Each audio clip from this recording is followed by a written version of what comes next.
Good morning সকলকে।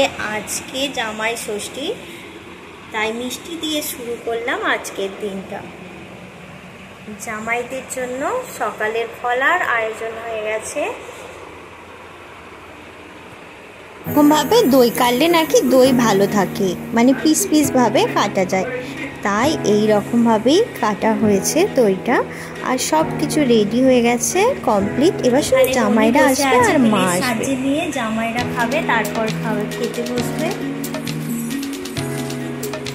এখানে একটা জামাই বসে আছে আর একটা জামাই আসেনি। আর কিছু সাজানো হয়ে গেছে কিন্তু এখনো পর্যন্ত আসেনি, মা আসছে। আর রিতমকে একটু জিজ্ঞাসা করি কেমন টেস্টি হয়েছে, দই দিয়ে মেখেছে, কারণ এরকমভাবে খায় না কোনোদিনও ওরা। কি দিয়ে মেখেছ, কেমন গো? মায়ের আশীর্বাদ শুরু হয়ে গেছে। দুটো জামাই, প্রথমে বড় জামাইকে আশীর্বাদ করে নিচ্ছে, এরপর ছোট জামাইকে আশীর্বাদ করার পরে আর কিন্তু অনেক কিছুই সাজানো হয়েছিল, সেগুলো আমি কারণ আমি থাকতে পারিনি আর সেই সময়, তাই ছবি তোলা হয়ে গিয়েছিল। আর তারপরে আমি এসছি, ওরা তো খাওয়া দাওয়া সব শুরু করে দিয়েছিল। আর আমি এখানে বসে একটুখানি ছবি তুলে নিলাম, কারণ ওদের খাওয়া দাওয়া শুরুও হয়ে গেছে আর শেষের মুখে একদম।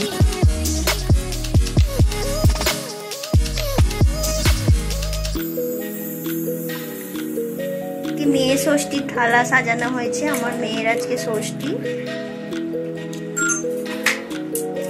ওপরে এক পিস মটন আছে আর চারিদিকে ভাজি আছে আর একটা লেগ পিস নিয়েছে।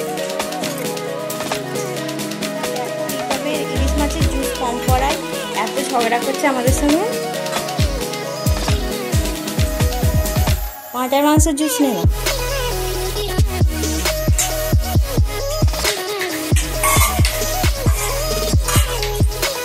খাওয়া দাওয়ার পর্ব চলছে, শেষের দিকে আমি ছিলাম না, তাই কিনতে পারিনি। আর এখানে একটা বিড়াল আছে।